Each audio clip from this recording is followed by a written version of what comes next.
आज जो सबसे पहले हमारे पास टॉपिक है वो आईडी है। HTML में आईडी यूज़ करने का जो पर्पस होता है कि अगर हमने हमारे पास मल्टीपल एलिमेंट्स से मुराद के HTML के टैग्स हैं, उनके ऊपर हम डिफरेंट स्टाइलिंग अप्लाई करना चाह रहे हैं। CSS आज का जो सेशन है वो HTML प्लस CSS से रेलिवेंट होगा। मतलब हम CSS आज जो है HTML फिनिश करके नेक्स्ट सेशन से हम CSS प्रॉपर इम्प्लीमेंट करना स्टार्ट कर देंगे। आज थोड़ी सी CSS हमारी इन्वॉल्व होगी आज के सेशन के अंदर। तो इसमें क्या होता है, जब हमने डिफरेंट स्टाइलिंग अप्लाई करनी होती है HTML के टैग्स को, तो उसके लिए हम आईडीज़ बनाते हैं। मतलब हम मल्टीपल आईडीज़ बना के रख लेते हैं। हमने जिस एलिमेंट को जो स्टाइल अप्लाई करना होता है, हम उसको वो वाला आईडी असाइन कर देते हैं। और ये जो आईडी होता है, ये सिंगल एलिमेंट को हम असाइन कर रहे होते हैं, और जितने आईडीज़ बनाएंगे सबके नेम डिफरेंट होंगे, यूनिकली होंगे। ठीक है, अगर हम इनके आईडी सेम रख देंगे तो आपस में वो क्लैश हो जाएंगे, मतलब हमें वो उस तरह से आउटपुट प्रॉपर नहीं देंगे। तो आईडी डिफाइन करने के लिए हमारे पास जो सिंटैक्स होता है, उसके लिए हम हैश का कीवर्ड यूज़ करते हैं। देन उसके बाद हम आईडी का नेम डिफाइन करते हैं। वो आपका नेम कुछ भी हो सकता है, लाइक यहाँ पे माई हेडर है, आप इसकी जगह पे कोई भी नेम अपनी चॉइस का रख सकते हैं। ठीक है, और ये जो सारा काम है ये हम स्टाइल के टैग के अंदर कर रहे हैं। डॉक टाइप डिक्लेयर किया, उसी तरह से HTML और हेड के सेक्शन में हमने स्टाइल प्लेस कर दिया। और इस हेडर के अंदर हमने हैश, मतलब हेडर बनाने के लिए हैश का कीवर्ड यूज़ किया, देन माई हेडर। और इसके अंदर हमने डिफरेंट प्रॉपर्टीज़ CSS की कॉल की हैं। वो प्रॉपर्टीज़ क्या हैं? बैकग्राउंड कलर है, उसको हम लाइट ब्लू सेट कर रहे हैं, और टेक्स्ट कलर जो है वो ब्लैक सेट कर रहे हैं। देन पैडिंग जो है वो 40 पिक्सल सेट कर रहे हैं, और टेक्स्ट अलाइन सेंटर कर रहे हैं। तो ये हमारे पास कुछ CSS की प्रॉपर्टीज़ हैं जो स्टाइल के थ्रू हम बॉडी में अप्लाई करेंगे। ये हमारे पास बॉडी का सेक्शन है, स्टाइल क्लोज हो गया है, हेड क्लोज हो गया, और हेड के बाद बॉडी स्टार्ट हो रही है। बॉडी के अंदर हमने हेडिंग बनाई है, ठीक है, और इसके अंदर हमने एक जस्ट पैराग्राफ बताया कि use CSS to style an element with the ID my header. और अब ये हमारे पास हेडिंग बनाई है हमने, हेडिंग H1 के नाम से, जो कि हेडिंग का टेक्स्ट है माई हेडर। इसको हमने अप्लाई क्या किया है, आईडी जो हमने ऊपर डिफाइन किया है इस नाम से, हैश टैग के साथ माई हेडर। अगर आपने यहाँ पे कोई और नेम लिखा होगा, जो भी आपने अपनी चॉइस का लिखा होगा, वही हम यहाँ पे आईडी कॉल करेंगे। तो अब होगा क्या कि इस हेडिंग 1 पे, ये जो हेडिंग 1 है, इसके ऊपर ये सारे का सारा स्टाइल जो हमने डिफाइन किया है इस पे अप्लाई हो जाएगा। ठीक है, तो इस तरह से हम डिफरेंट आईडीज मल्टीपल बना सकते हैं। हम यहाँ पे किसी और नेम से या किसी मल्टीपल नेम के साथ मल्टीपल आईडीज बना सकते हैं। अगर हमारे पास सपोज हेडिंग्स और भी हैं, 2-3 हेडिंग्स हैं, तो हम 2-3 इसी तरह से इनके आईडीज ऊपर डिफाइन कर सकते हैं। ठीक है, दो चीज़ें हमारे पास होती हैं, आईडीज और क्लास। अभी राइट नाउ हम आईडी को डिस्कस कर रहे हैं, आगे हमारे पास क्लास आएगी, थोड़ा सा इनमें माइनर सा डिफरेंस है, उसको हम डिस्कस करते हैं कि वो क्या है। और राइट नाउ अगर हम इसकी आउटपुट देखें, इसको अगर लॉन्च करूँ, तो ये हमारे पास हेडिंग थी जो कि यहाँ पे आपको अपीयर हो रही है माई हेडर के नाम से। ठीक है, ये इस पे हम अप्लाई कर रहे थे, ये माई हेडर, ये हेडिंग है हमारी, और इसके ऊपर सारा कौन सा स्टाइल अप्लाई हो गया है, ये वाला स्टाइल अप्लाई हो गया है। ठीक है, ये स्टाइल हमने इसके ऊपर अप्लाई कर दिया, तो ये आपको नज़र आ रहा है, सेंटर लाइन कर दिया है, और इसका बैकग्राउंड कलर लाइट ब्लू कर दिया है, उसका कलर जो टेक्स्ट कलर है वो ब्लैक सेट कर दिया है हमने, और आफ्टर दैट इसमें टेक्स्ट लाइन सेंटर हो गया। इसी तरह से हम मल्टीपल आईडीज डिफाइन कर सकते हैं। ठीक है जी, क्लियर है? अगर सपोज आपने मल्टीपल हेडर्स आईडीज बनाने हैं, तो हम क्या करेंगे, इसी को मैं कॉपी करता हूँ। आप यहाँ पे इसे हेडर 1 डिफाइन कर दें। यहाँ अगर आप कलर्स चेंज करना चाह रही हैं, जो भी चेंज करना चाह रहे हैं, वो आपकी अपनी चॉइस है। और देन उसके बाद अगर हमने सपोज एक और हेडिंग बनानी है, हम यहाँ पे एक और हेडिंग बनाते हैं, और यहाँ पे मैं दूसरी आईडी प्लेस कर दूंगा, माई हेडर 1। ठीक है, ये माई हेडर ऊपर वाली है, दूसरी माई हेडर है, दोनों को ऑलमोस्ट सेम डिज़ाइन है, लेकिन दोनों हमें डिफरेंटली व्यू करेंगे। अगर हम इसको क्रोम पे व्यू करें, तो ये हमारे पास दो इस तरह से हेडिंग्स अपीयर हो गई हैं। तो ऐसे हम आईडीज मल्टीपल डिफाइन कर सकते हैं, और ये सारी जो है, जैसे मैंने नेम इनका चेंज किया है दोनों का, तो ये यूनिक होनी चाहिए। अगर यूनिक नहीं होगी तो आपका इस जो आउटपुट है वो प्रॉपर नहीं आएगी। जी, ये किसका क्वेश्चन था? सर इट मीन्स कि हम सेम CSS जो है जी आईडी का कंसेप्ट यूज करते हुए जी, मल्टीपल टाइम यूज नहीं कर सकते। हाँ जी, राइट। आईडी के केस में नहीं कर सकते हैं। नेक्स्ट उसके लिए हमारे पास जो सॉल्यूशन है वो क्लास है, जिसको भी हम डिस्कस करने लगे। यस। ठीक है जी। देन हमारे पास जो नेक्स्ट है वो हमारे पास क्लास है। क्लास में हम क्या करते हैं कि जिस तरह से आईडी हम सिर्फ एक एलिमेंट पे अप्लाई कर रहे हैं, इसके ऑपोजिट क्लास हमारे पास होती है जिसको हम मल्टीपल टाइम्स यूज़ कर सकते हैं, या हम एक जनरल डिज़ाइन बना के रख सकते हैं जिसको हम मल्टीपल एलिमेंट्स को असाइन कर सकते हैं। उसमें क्या है, हम मल्टीपल को नहीं असाइन कर सकते हैं, और सेकेंडली हमें वो सारे जितने भी डिज़ाइंस बनाने हैं उनको यूनिक बना के रखना है। लेकिन इस केस में क्या होगा कि हम एक जनरल क्लास बना के रख सकते हैं, और जहाँ पे भी हमें ज़रूरत पड़ेगी जैसे हम क्लास नेम कॉल करेंगे, उसका जो भी स्टाइल होगा वो सारा उस स्पेसिफिक एलिमेंट पे अप्लाई हो जाएगा। क्लास बनाने का जो तरीका होता है, आईडी बनाने के लिए हैश यूज़ करते हैं, क्लास बनाने के लिए हम डॉट का कीवर्ड यूज़ करते हैं। देन उसके बाद जो भी आप नेम रखना चाह रहे हैं वो आपकी अपनी चॉइस है। ये अगेन यूज़र डिफाइंड नेम है, यहाँ पे सिटीज़ लिखा हुआ है, आप इसकी जगह कुछ भी लिख सकते हैं। और इसमें हम क्या कर रहे हैं, बैकग्राउंड कलर ब्लैक सेट कर रहे हैं, कलर वाइट सेट कर रहे हैं, मार्जिन जो है वो 20 पिक्सल है, पैडिंग अगेन 20 पिक्सल है। ठीक है, मार्जिन और पैडिंग्स वगैरह थोड़ा सा डिफरेंस होता है, ये CSS जब हम स्टार्ट करेंगे तो उसमें इसको वो फुल क्लियर हो जाएगी हमारे पास के मार्जिन और पैडिंग्स क्या चीज़ें हैं। देन हमने नीचे बॉडी के सेक्शन के अंदर डिव बनाए हुए हैं। ठीक है, मल्टीपल डिव्स बनाए हुए हैं। एक डिव बनाया है, इसमें हमने क्लास सिटीज असाइन कर दिए जो हमने ऊपर क्लास बनाई हुई है, और इसमें हमने हेडिंग एक हेडिंग बनाई है इस डिव के सेक्शन के अंदर, और साथ में हमने एक पैराग्राफ बनाया ऊपर।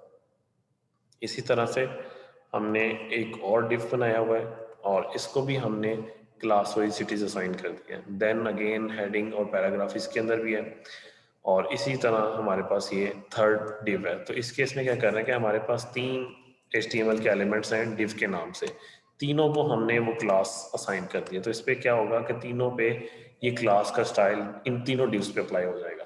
ठीक है, तो आईडी और क्लास में ये डिफरेंस है कि हम क्लास मल्टीपल एलिमेंट्स को असाइन कर सकते हैं, जबकि डिव के केस में ऐसा नहीं होता। तो इस केस में अगर हम इसकी आउटपुट चेक करें तो हमारे पास ये आउटपुट आ रही है। ठीक है, इसमें क्या हो रहा है कि हमारे पास 3 डिव्स बने हुए थे, तीनों में हेडिंग्स थी, ये हमारे पास हेडिंग्स हैं, और इन पे ये पैराग्राफ्स हमने अप्लाई किए हुए हैं। मतलब ये पैराग्राफ्स हैं और ये इन डिव्स के अंदर पड़े, इन पे वो सारे का सारा स्टाइल जो है वो एप्लीकेबल है। तो ये इनमें डिफरेंस है डिव और आईडी में, सॉरी आईडी और क्लास के अंदर। जी, किसका क्वेश्चन? Yes sir. जी जी जैसा कि हम क्लास के पास क्लास यूज करते हुए हमारे पास दोनों ऑप्शंस अवेलेबल हैं, जी। तो आईडी का कंसेप्ट यूज करना कोई लॉजिकल थिंक है या फिर हम इसको एज अ ऑप्शनल रखते हैं? नहीं, उस केस में क्या होता है कि अगर हमारे पास कुछ ऐसा सिनेरियो आ सकता है कि हमारे पास अगर मल्टीपल बटन्स हैं तो उनमें से हम कुछ बटन्स का एक स्पेसिफिक स्टाइल रखना चाह रहे हैं। ठीक है, लेकिन general through out the web क्या करोगे, आपका जो बटन्स का स्टाइल है या किसी भी चीज़ का स्टाइल है वो आप एक जनरल रखना चाह रहे हो। अगर आपने जनरल रखना है पूरी वेब में तो क्या करोगे, आप क्लास बना दोगे। लाइक अगर आपके पास कुछ दूसरा सिनेरियो है, उसी में से कुछ स्पेसिफिक बटन्स हैं, लाइक हो सकता है कोई इंपॉर्टेंट बटन हो, या उसमें कुछ अपलोड के टैग्स हो, या कुछ भी हो सकता है जो इससे रेलेवेंट, तो उस केस के लिए क्या करोगे, आप उनके लिए स्पेसिफिक डिज़ाइन बना के अलग से सेपरेट रखोगे। तो उसके लिए हम आईडी बना यूज़ करेंगे। राइट सर, ठीक। सर जी। सर वो ना मेरी अटेंडेंस नहीं हुई है, लैपटॉप का इशू था, अब तो उसको मैं बाद अभी में थोड़ी डिस्कस देर करते पहले हैं, ऑनलाइन हुआ। बाद में डिस्कस करते हैं। ओके। ओके, देन नेक्स्ट हमारे पास जो है वो टेबल है। HTML के अंदर हमारे पास टेबल के टैग्स होते हैं जो कि हमें डिफरेंट, आप लोगों ने अक्सर वेबसाइट्स पे देखे होंगे कि टेबल्स बने होते हैं, उनमें डिफरेंट वैल्यूज स्टोर हो रही होती हैं रोज एंड कॉलम्स के फॉर्मेट में। तो उसके लिए हमारे पास HTML हमें टेबल का टैग प्रोवाइड करता है, और देन उसके अंदर हम मल्टीपल रोज बना सकते हैं, हेडिंग्स बना सकते हैं, और डाटा डेफिनेशंस ऐड कर सकते हैं। तो इसी पर्पज़ के लिए हमारे पास बॉडी के अंदर हम टेबल का टैग यूज़ कर रहे हैं, और इसको विड्थ हमने असाइन किया 100%। दैट मीन्स कि जितना वेब की विड्थ होगी उसके अकॉर्डिंग ये इसका उसका साइज़ हो जाएगा। देन हम इसमें सबसे पहले एक टेबल रो डिफाइन करते हैं TR के नाम से, और इसे हम क्लोज करेंगे। देन इसके अंदर हम डिफाइन करेंगे TH, that is table headings. जो हेडिंग्स होंगी वो TH के टैग्स के अंदर आती हैं, जो कि आपके टेबल का फर्स्ट कॉलम होता है। ठीक है, मतलब फर्स्ट रो होती है, और फर्स्ट रोज के अंदर यूजुअली हमारे पास टेबल की हेडिंग्स आ रही होती है। तो उसमें हमने फर्स्ट नेम, लास्ट नेम और एज डिफाइन कर दिया। देन अगेन हमने एक और टेबल रो डिफाइन की है, इसमें हमने टेबल डेफिनेशन, और इसमें हमने कुछ वैल्यूज ऐड कर दी हैं, Bilal, Asif and then 50 as.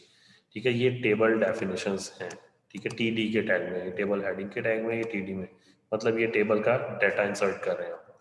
Then इसके बाद हमारे पास उसी तरह से ये मल्टीपल रोज ऐड करते हैं, ये एक सिंगल रो है, ये सेकंड रो है, ठीक है, और देन ये थर्ड रो है, 3 रोज का हमने डाटा इसमें इंसर्ट कर दिया।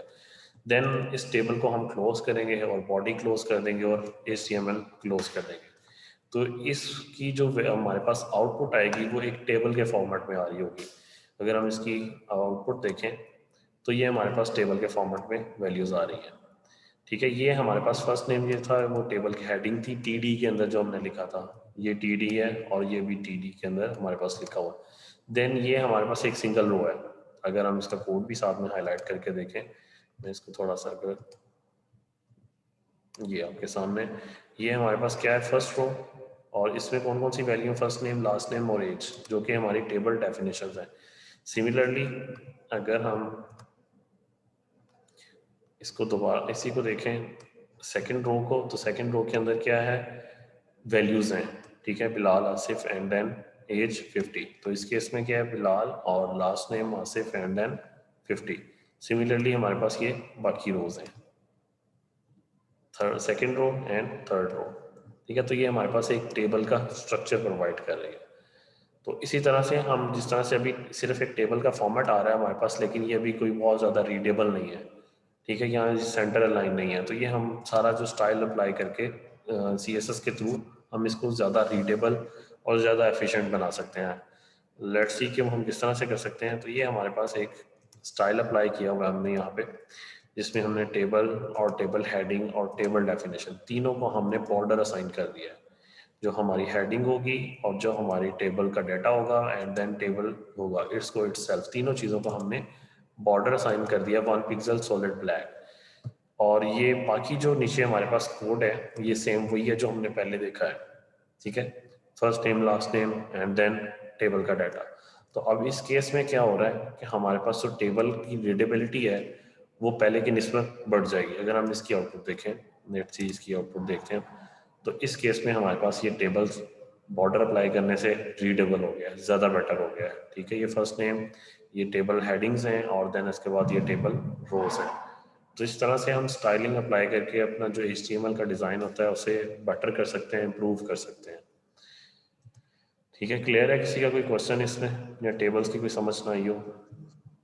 Yes sir. सर एक छोटी सी बात यहाँ से पूछ चाहूँगा जी कि टेबल स्टाइल में हम टेबल कॉमा हेडिंग और डिस्क्रिप्शन दिया, तो जी CSS का मतलब जितने भी हमारे एक पेज में टेबल्स होंगे, हेडिंग होंगे, वो ये उन सभी पे अप्लाई हो जाएगा ना? एग्जैक्टली स्टाइल के अंदर हमने जिन जिन चीज़ों को स्टाइल अप्लाई करना होता है वो हम यहाँ पे मेंशन करते हैं। दैट मीन्स कि हमारे पास नीचे HTML का टैग है टेबल, ठीक है, और सिमिलरली हमारे पास टैग है टेबल हेडिंग का, ये वाला जो हमें नीचे अपेयर हो रहे हैं। तो हम उसके बाद हमारे पास ये टेबल डाटा है TD के नाम से, तो हम इन सब पे ये स्टाइल अप्लाई करना चाह रहे हैं। तो दैट्स वाई हमने इन सबको कॉमा सेपरेटेड करके इनके अंदर इकट्ठी एक ही प्रॉपर्टी कॉल कर दी है CSS की, ठीक है। इंस्टेड ऑफ कि हम सबको सेपरेट सेपरेट कॉल करें, हम डायरेक्टली इस तरह से भी कॉल कर सकते हैं। तो ये तीनों पे ये स्टाइल अप्लाई हो रहा है। Yes sir. ठीक है जी, तो ये हमारे पास एक सिंपल सी एग्जांपल थी टेबल की। इसी थोड़ा सा अगर हम एडवांस में देखें तो इसमें हम अगेन थोड़ी सी और चीज़ें ऐड कर रहे हैं। उसी तरह टेबल और table heading and table data, और इसमें हम बॉर्डर अप्लाई कर रहे हैं 1 pixel solid black and then padding 5 pixels, और उसके बाद टेबल जो है उसको हम बॉर्डर स्पेसिंग 15 पिक्सल दे रहे हैं, ठीक है। टेबल हेडिंग और टेबल डाटा पे हमारे पास बॉर्डर अप्लाई हो रहा है 1 पिक्सल और पैडिंग 5 पिक्सल। देन इसके बाद बॉर्डर स्पेसिंग आ रही है हमारे पास कि बॉर्डर के दरमियान स्पेस आएगी, और आफ्टर दैट हमारे पास बाकी जो सारा टेबल का कोड है वो इसी तरह से है जो हमने अभी देखा है, ठीक है। तो ये आपके सामने उसी तरह से वो टेबल आ रहा है। अगर हम इस केस में इसकी आउटपुट देखें तो हमारे पास जो रिजल्ट आ रहा है वो इस फॉर्मेट में आ रहा है कि हमारे पास कॉलम्स ज़्यादा रीडेबल हो गए हैं। दैट मीन्स कि जो हमने 50 स्पेसिंग दी थी, बॉर्डर स्पेसिंग हमने की थी, तो वो 50 होने की वजह से हमें ज़्यादा रीडेबल हो गया है।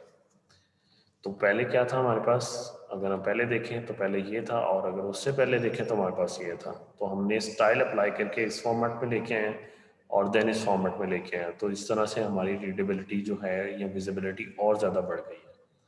तो इस तरह से हम मल्टीपल इस पर स्टाइल अप्लाई कर सकते हैं।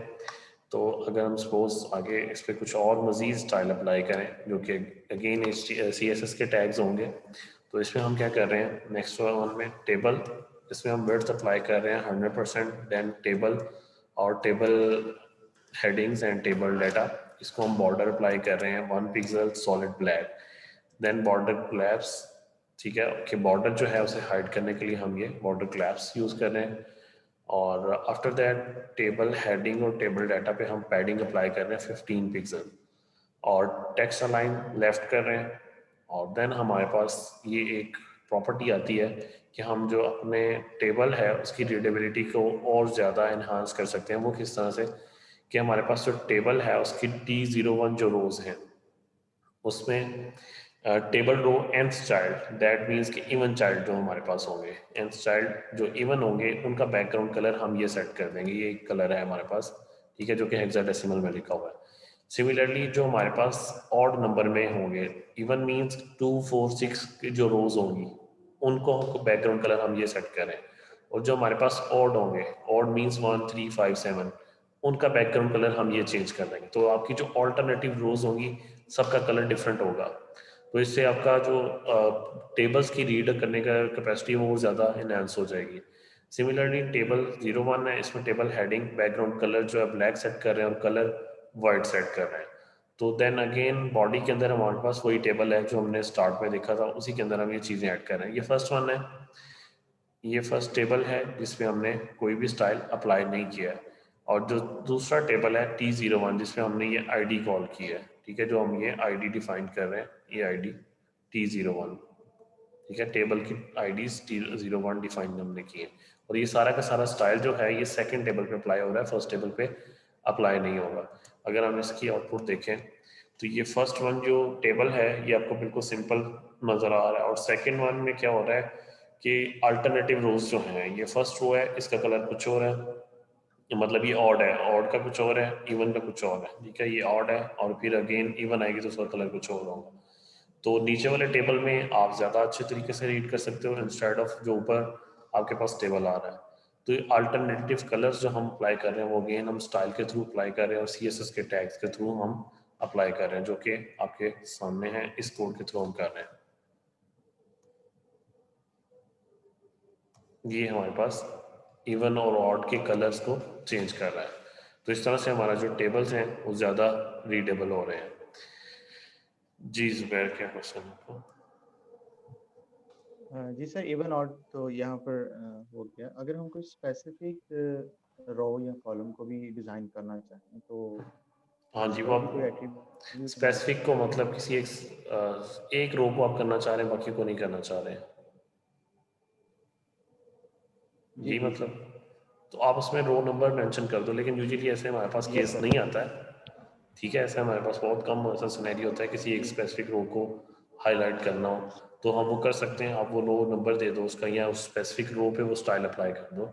लाइक जिस तरह से ये हमारे पास सपोज इस रो को हमने हाईलाइट करना है, तो आप इस रो पे वो स्टाइल अप्लाई कर दोगे इन लाइन, सिंगल लाइन में, ठीक है, वो हम इन लाइन CSS स्टाइल होता है, हम वो जी यहाँ पे डिफाइन कर सकते हैं, स्टाइल लिखेंगे और यहाँ पे उसका जो भी बैकग्राउंड कलर या टेक्स्ट कलर चेंज करना है तो हम यहाँ पे प्रॉपर्टी कॉल कर देंगे।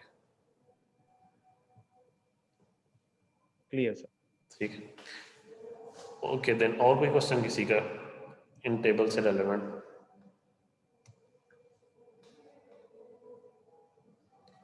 ओके, देन हम नेक्स्ट मूव करते हैं। हमारे पास एक प्रॉपर्टी होती है कॉल स्पैन, जिसे हम कहते हैं कॉलम स्पैन।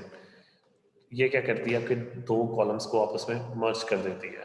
हमें कुछ ऐसी नीड आ सकती है कि जिस केस में हमें कुछ कॉलम्स को मर्ज करना पड़े, ठीक है, तो इस केस के लिए हम जो यूज़ करते हैं प्रॉपर्टी, वो भी आपको मैं एक्सप्लेन करता हूँ कि सबसे पहले हमने जो पहले हमने डिस्कस किया है टेबल हेडिंग और टेबल डेफिनेशन, इस पर बॉर्डर अप्लाई कर रहे हैं 1 pixel solid black, and border collapse कर रहे हैं, इसको कोलैप्स करने के लिए देन टेबल हेडिंग और टेबल डेफिनेशन अप्लाई कर रहे हैं, padding 5 pixel and text line left. जो हमारी प्रॉपर्टी है कॉल स्पैन की, वो क्या करती है, अगर मैं आपको यहाँ पे दिखाऊं कि ये टेबल है हमारे पास, इसकी विड्थ हमने 100% सेट की है और टेबल रो डिफाइन कर रहे हैं। देन इसके अंदर हमारे पास टेबल हेडिंग्स हमने दो बनाई है, नेम और टेबल हेडिंग और इसके अंदर हम प्रॉपर्टी कॉल कर रहे हैं कॉल स्पैन, ठीक है। तो ये क्या करेगी, आपके 2 कॉलम्स को एक सिंगल कॉलम में कन्वर्ट कर देगी। और यहाँ पे हमारे पास टेलीफोन लिखा हुआ। अभी इसकी आउटपुट दिखाता हूँ तो ज़्यादा क्लियर होगा। इस कोड को हम दोबारा रिपीट कर लेंगे आउटपुट देखने के बाद।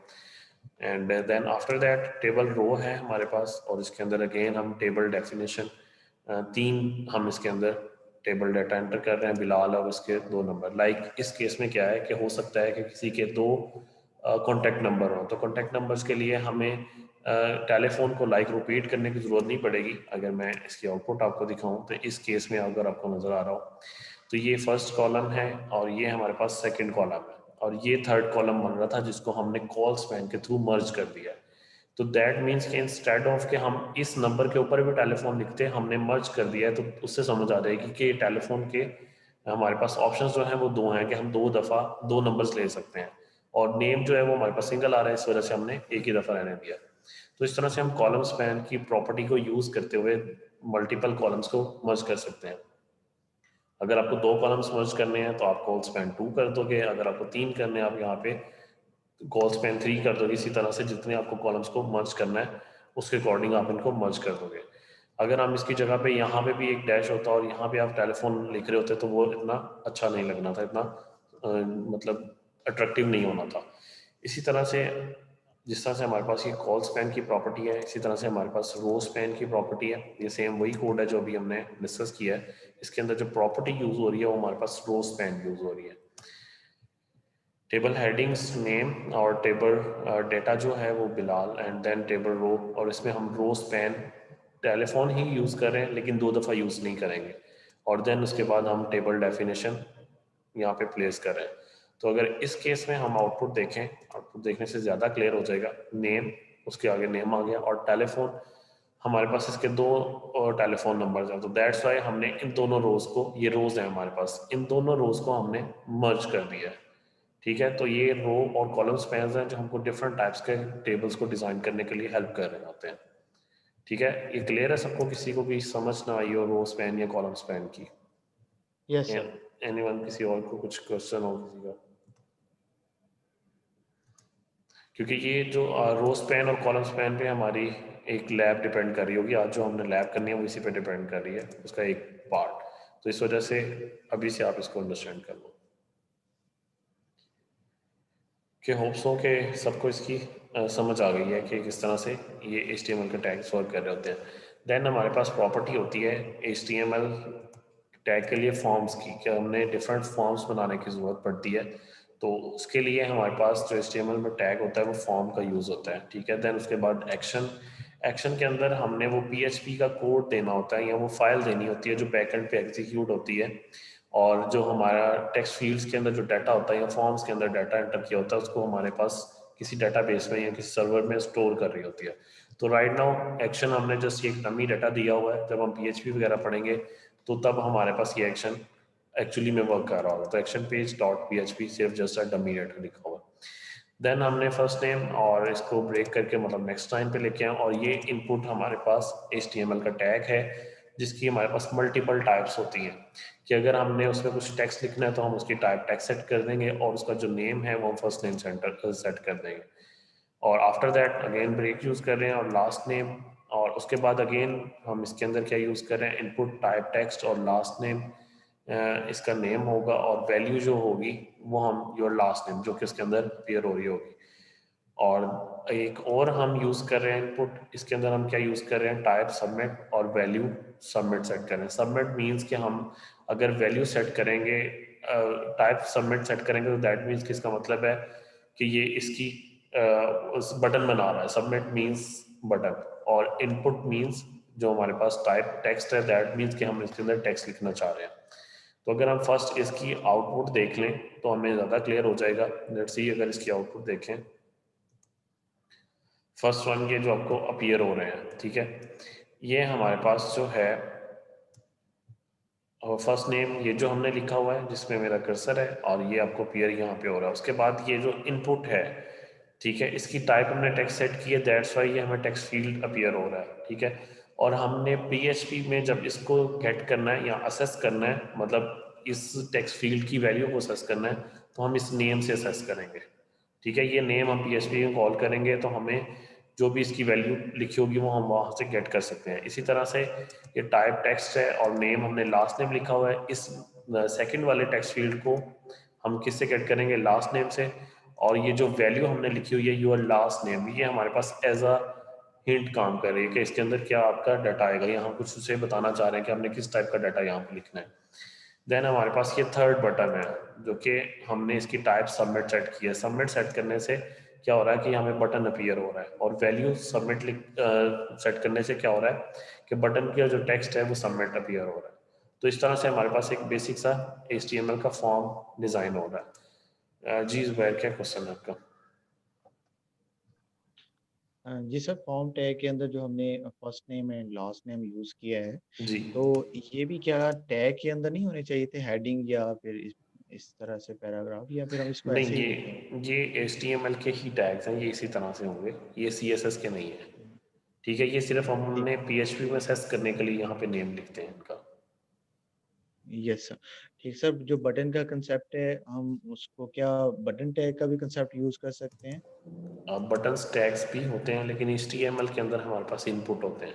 अगर हम आगे एडवांस वेब जी। में जाएंगे तो वो हमारे पास बटन्स वगैरह ही यूज़ हो रहे होते हैं। ओके ठीक सर, है, ठीक उसमें है। हम डॉट नेट वगैरह पढ़ेंगे तो उसमें ये चीज़ें होती हैं। जी कायना। सर हमने जो फॉर्म किया कि एक्शन है वो हम जो भी फॉर्म बनाएंगे हर में मतलब एक्सप्लेन करेंगे एक्शन पेज।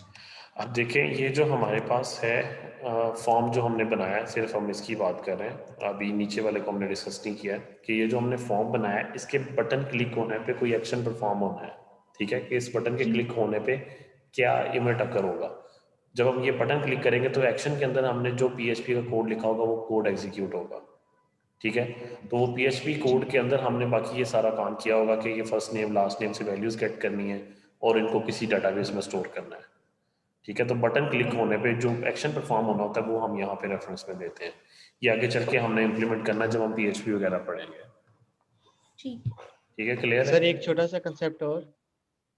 जी सर जैसा कि आपने कहा कि जैसे हम नेम लिख रहे हैं तो हम इसको PHP में फर्स्ट नेम के साथ एक्सेस कर पाएंगे, जी। तो क्या आईडी के साथ भी कुछ ऐसा होता है कि आईडी हम जो दे रहे हैं वही हम PHP में उसके जरिए ये भी एक्सेस कर एक्चुअली सकते में हैं? आप कह सकते हो कि ये आईडी ही है हमारे पास, मतलब हर UI एलिमेंट होता है उसकी एक स्पेसिफिक आईडी होती है। लाइक आपकी क्लास में यस जितने सर। लोग हैं सबके नेम है, आपकी आइडेंटिटीज़ हैं। अगर किसी को मैंने जी जी। बुलाना है तो उनकी आइडेंटिटी से बुलाना है। तो आप ये कह सकते हो कि ये आईडीज ही हैं हमारे पास। यस सर, ठीक। ठीक है, ओके देन। अगर हम फर्दर मूव करें तो हम इनपुट की जो टाइप है इसको अगर हम चेंज करते हैं तो हमारे पास डिफरेंट टाइप का व्यू अपीयर हो सकता है। जैसे हमने पहले टाइप टेक्स्ट सेट की है और टाइप बट सबमिट सेट की है। सबमिट सेट करने से हमारे पास बटन अपीयर हो गया है।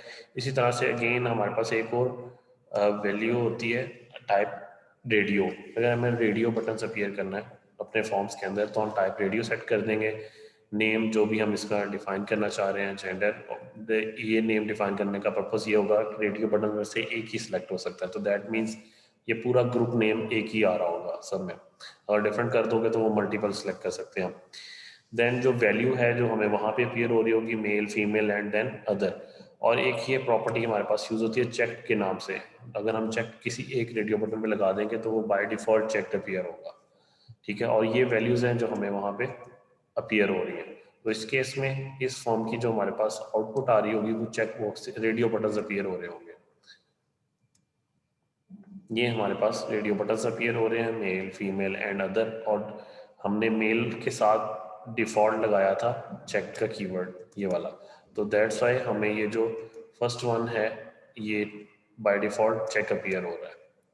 ठीक है, तो ये हम सिर्फ इनपुट टाइप चेंज करने से ये वाली आउटपुट भी ले सकते हैं। सिमिलरली इसी तरह से हमारे पास एक और टाइप होती है सिलेक्ट। ठीक है, सिलेक्ट अगर हम यूज़ करेंगे सिलेक्ट के टैग्स के अंदर तो उसमें हम ऑप्शंस का टैग यूज़ करेंगे। ऑप्शंस के अंदर हम वैल्यूज़ ऐड कर सकते हैं कि हमारे पास मल्टीपल ऑप्शंस ऐड कर सकते हैं। इसमें से हम कोई एक आइटम सेलेक्ट कर सकते हैं। तो ड्रॉप डाउन लिस्ट अगर हमें बनानी हो तो हम ये सिलेक्ट का कीवर्ड और ऑप्शंस यूज़ करते हैं। This one is select opening tag and select का क्लोजिंग टैग और ऑप्शन का क्लोजिंग टैग। तो इसकी अगर हम इस केस में आउटपुट देखें तो हमारे पास ये ड्रॉप डाउन लिस्ट अपीयर हो रही है ये वाली। ठीक है, और इसमें वो सारी आइटम्स आ रही हैं जो हमने ऐड की हुई है, ठीक है। और देन इसके साथ भी हमने ये इनपुट टाइप सबमिट सेट किया हुआ है, that is this one submit, और सबमिट के क्लिक होने पे ये वाला जो PHP का स्क्रिप्ट होगी वो हमारी एग्जीक्यूट हो जाएगी। सिमिलरली हमारे पास जो मल्टीपल टाइप्स अवेलेबल हैं HTML के अंदर, वो बटन है, चेक बॉक्स है, कलर है, date time local, email, file, hidden, image, month, number, password, radio, range, reset, submit, tel, text, time, URL, week, ये सारी की सारी टाइप्स हमारे पास अवेलेबल हैं जो कि हमें हर पर्पस के लिए यूज़ कर सकते हैं, जो हमें रिक्वायर्ड होगी अपनी नीड के अकॉर्डिंग, ठीक है। तो ये सारी की सारी अवेलेबल टाइप्स इनपुट है, ठीक है जी। क्लियर है? कोई क्वेश्चन इससे रेलेवेंट, फॉर्म से रेलेवेंट किसी का कोई क्वेश्चन? No sir, clear. और बाकी सबको समझ आ गई है?